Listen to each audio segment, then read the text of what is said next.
Welcome to the People Powered Community Podcast, where we dive into the inspiring stories of go-to-market professionals who have leveraged their skills to create strong and lasting connections within their community.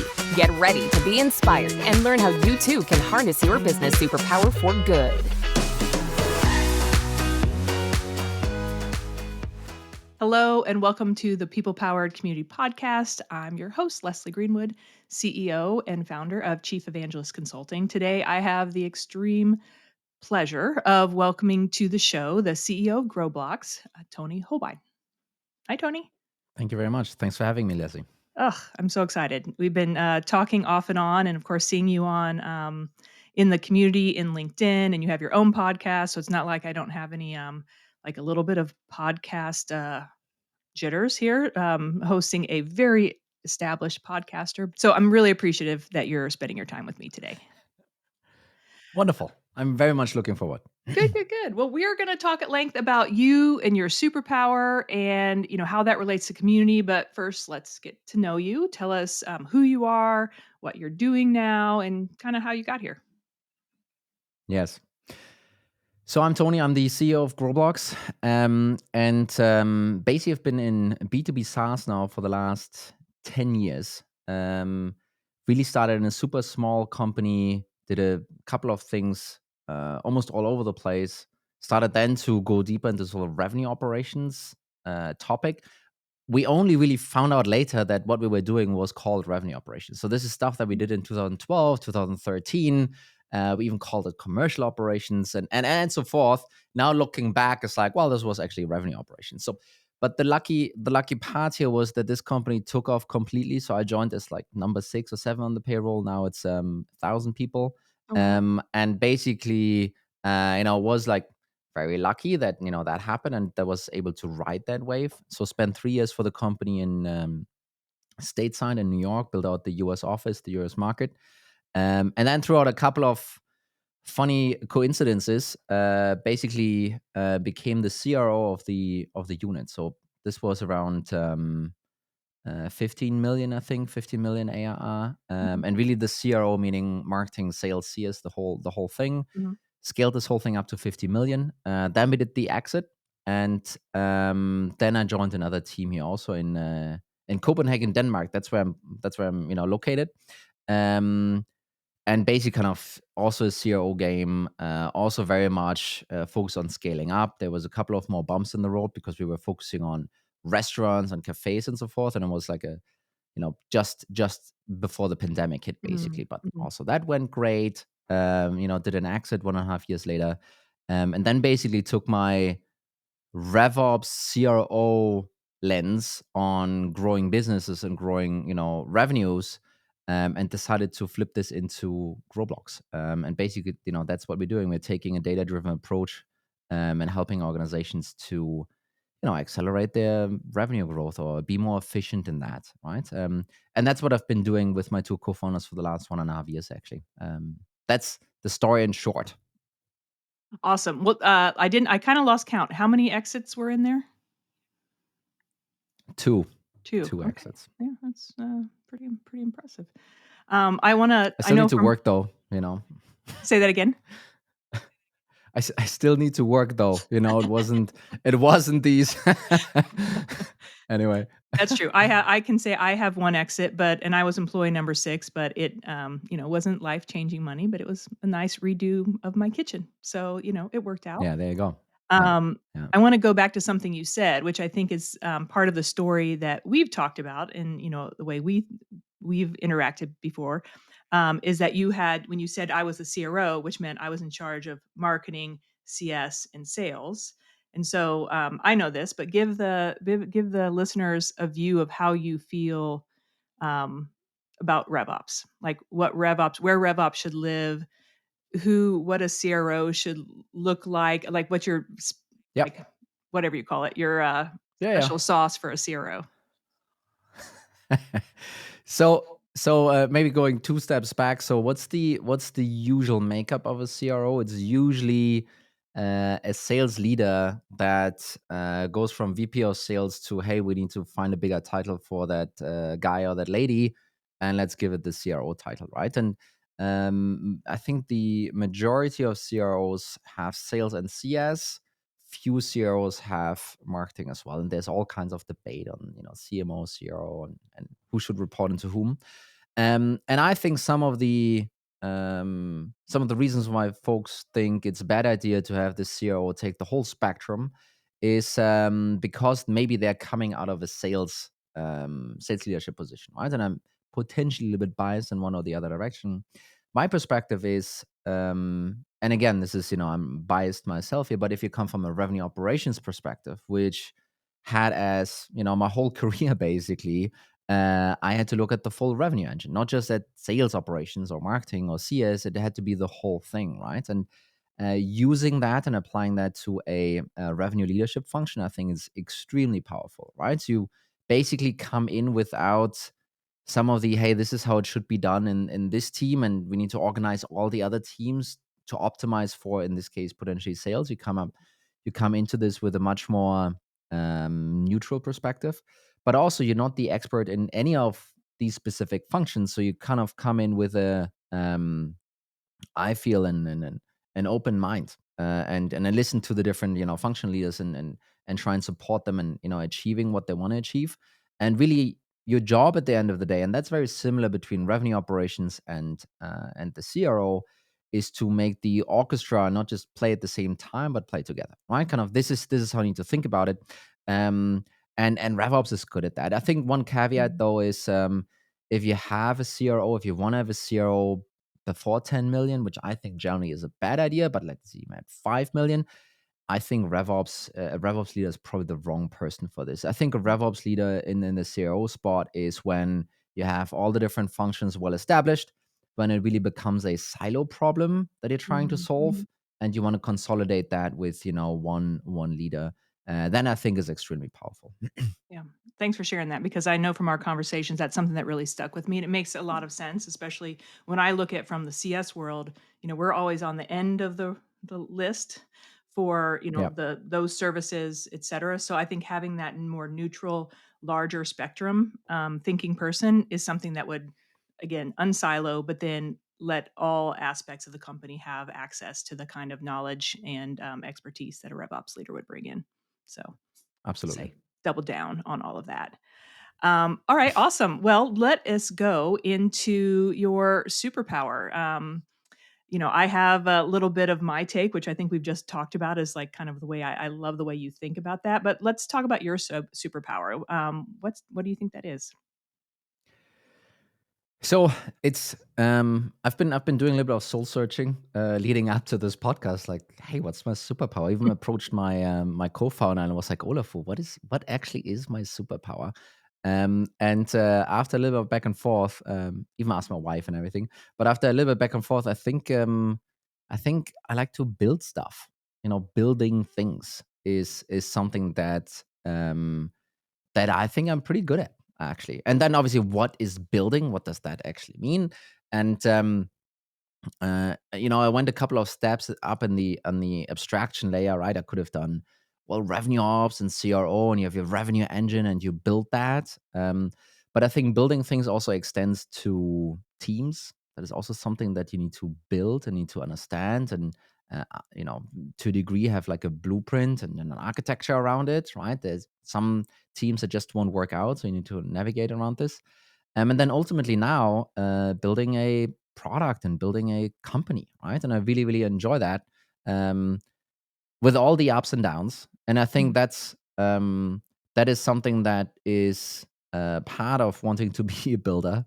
mm, Whenever I say builder, I'm like, oh, Bob the builder. But basically, kind of, if you're building things, it's part of the ups and downs, mm. and enjoying that journey, right? And um, I think that maybe is my superpower. Maybe you're making me realize this now, Leslie. Oh, well, I'm so honestly, I'm just like when you said you had to think about it, talk to your wife, talk to Oliver, I was like, "Ooh, this is gonna be good." I love that I've made you think Yeah. on this. So where do you think that came from? So, where do you see that originating and starting to show its face? Yeah. Because it didn't start last week.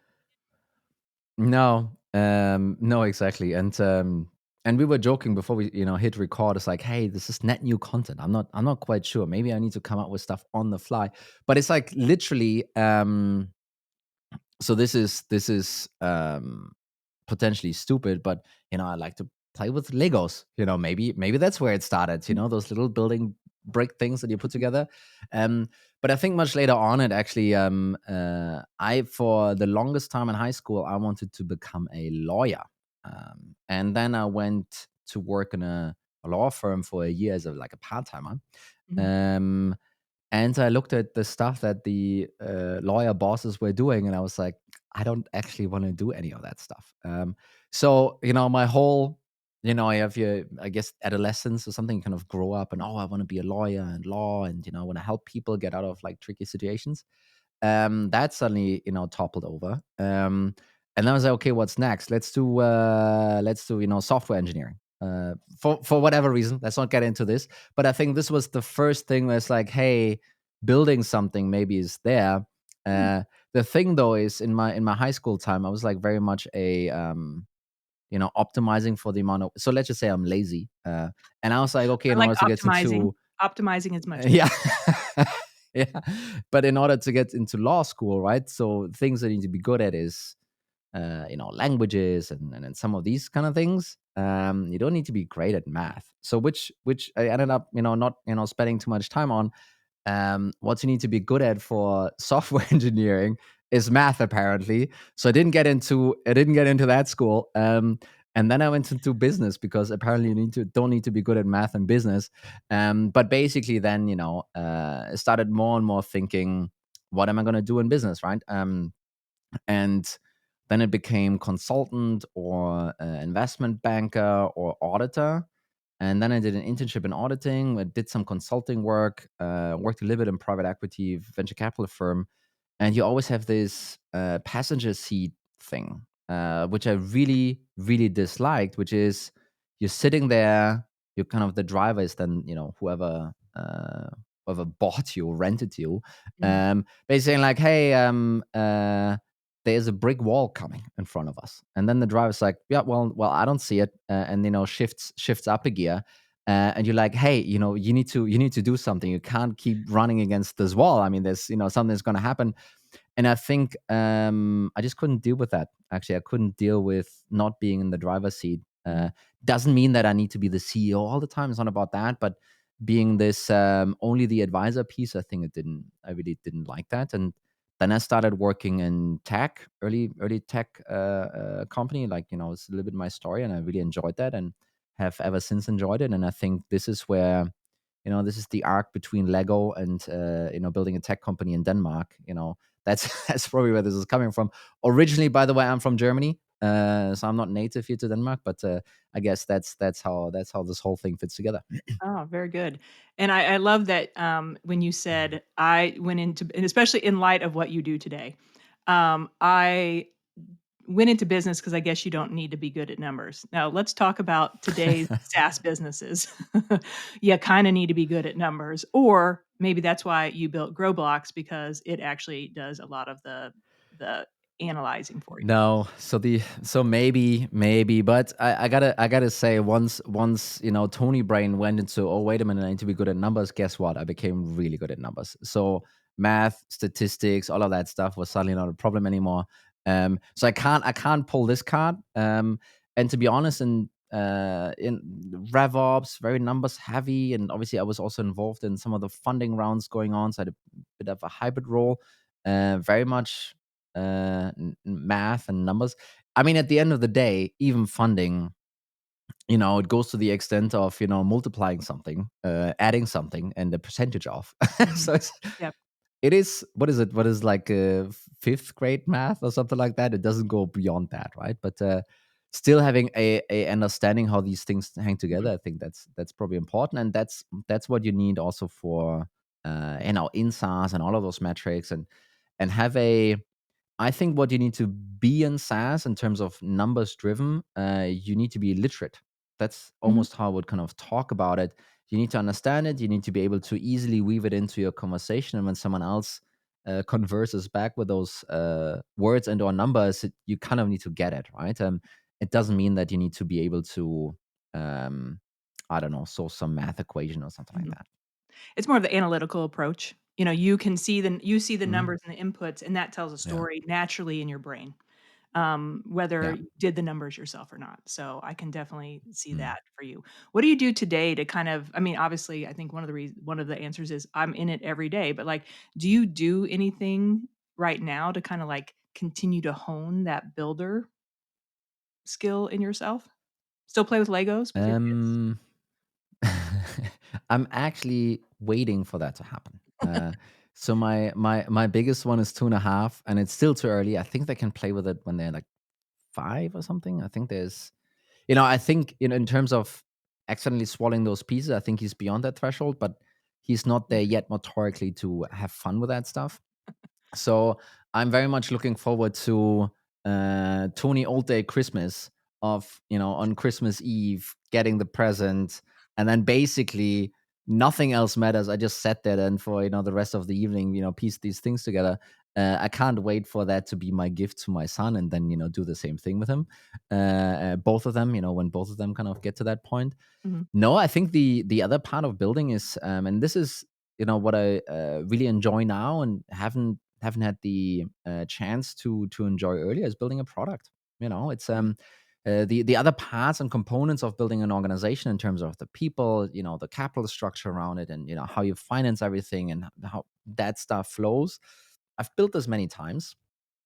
The one thing that I'm now building for the first time, and it's not me with it, one of the Andrew, one of the co-founders, CTO, CPO, he's building the product, but obviously as a founder, you're very much part of that, and really enjoying that, and really enjoying to someone said new ideas and also new products, they're a little bit like children, when they're just there, they look pretty ugly and they're really not that useful, right? And it takes nurturing and building and helping and seeing what this boy could Mhm. grow into, Mhm. um to keep up with it, if you will, right? Mhm. And it's the same with products to a degree, right? It's there, we're kind of rolling to our first customers. People are going to come in and look at it and be like, Tony, that product sucks, and that's going to hurt a lot. It's Mhm. gonna, it's gonna hurt like when someone says your baby is ugly. And then kind of overcoming this, understanding the truth and what you're hearing there. It's super important. You can't just block it away, and then fixing it.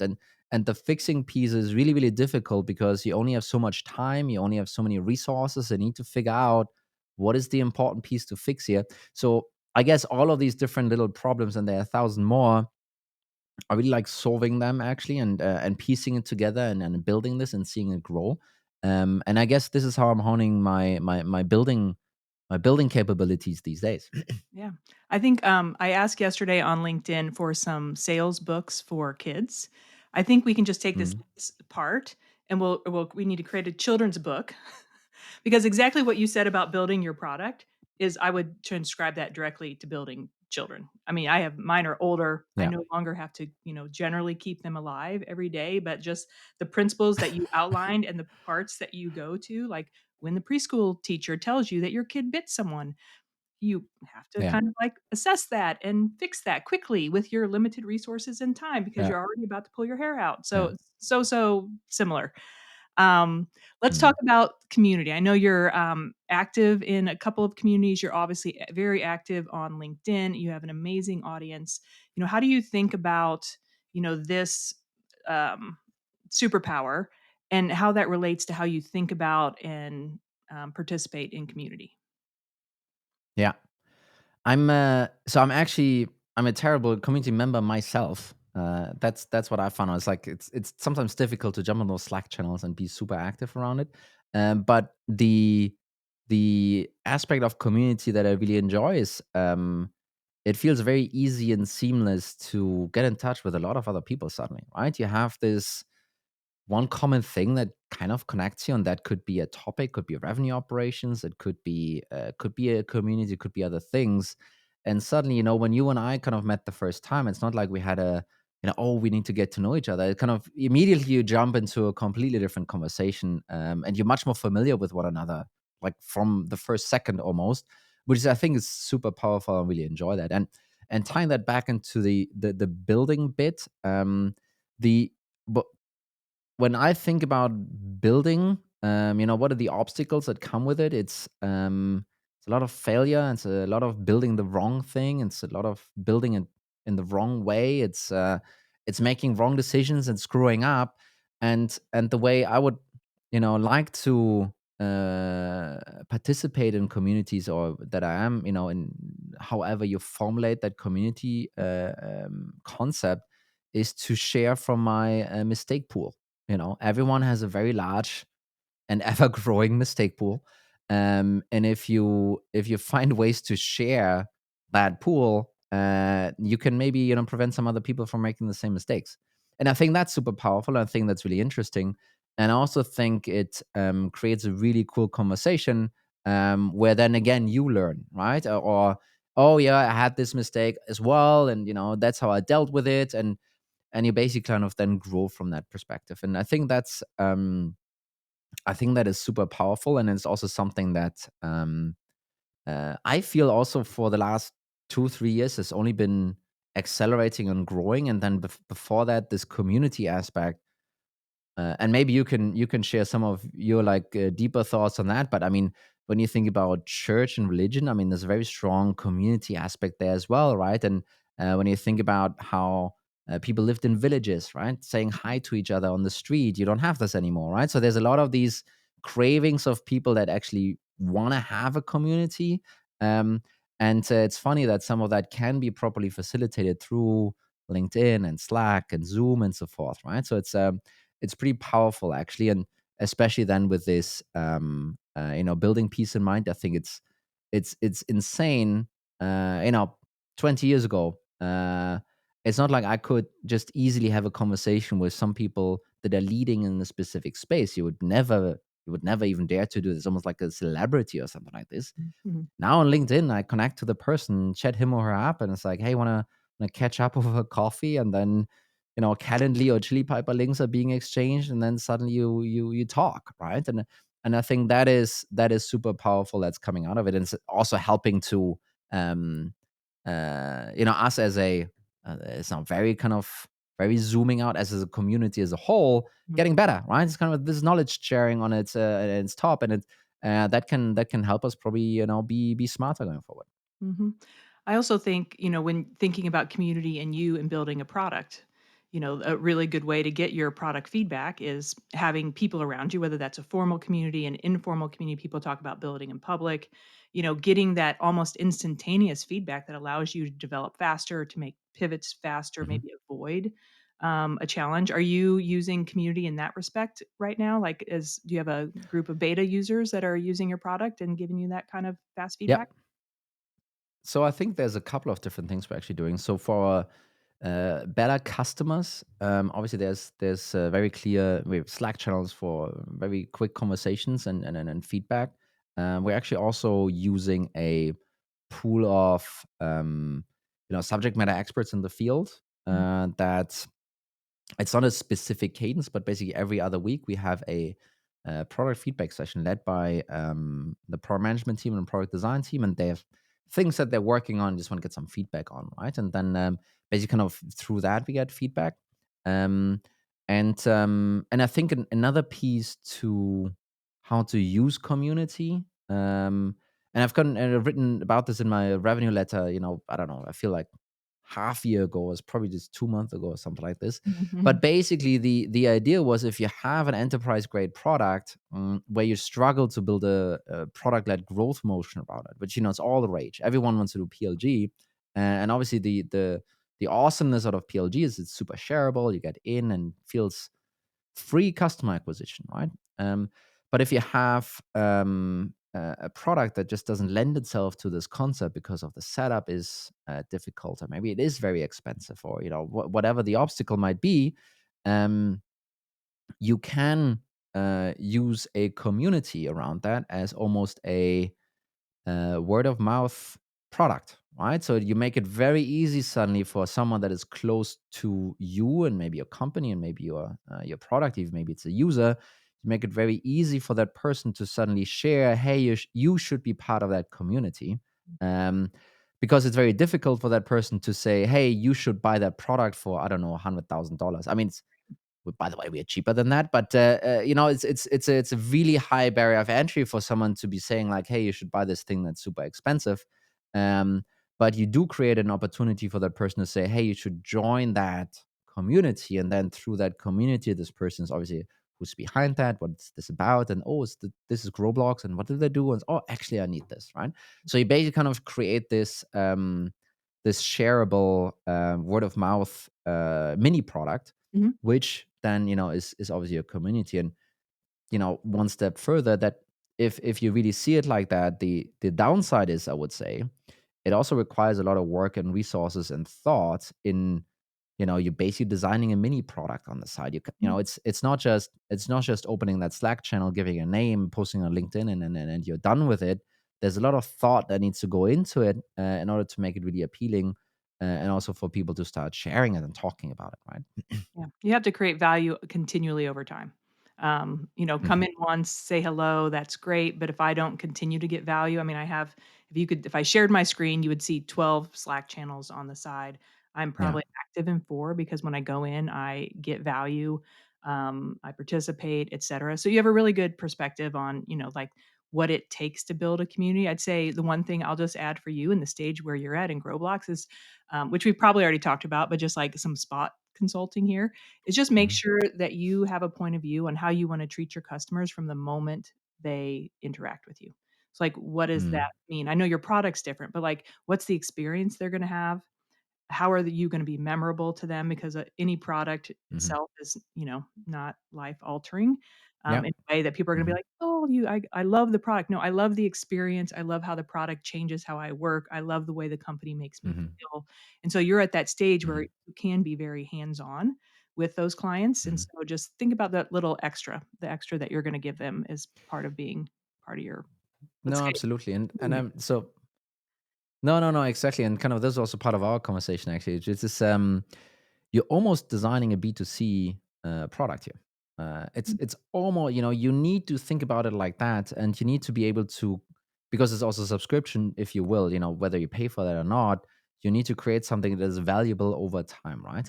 And doing that and making this work out and making this compelling for people in this very increasingly so busy community marketplace, when you think about it, really difficult, right? And it requires some real thought around it. Yeah, 100%. So, well, awesome. Well, let's transition a little bit to like, thinking about people coming up behind you. Someone who is a builder and they've used it in different capacities. Maybe they were the Lego person or they're just that person that Mhm. loves that. What kind of advice would you give them on how to like continue to hone that skill or work on it so that they see some of that fruits of that labor going forward? Yeah. Build something that you think you can't build yet. That's what I would probably say.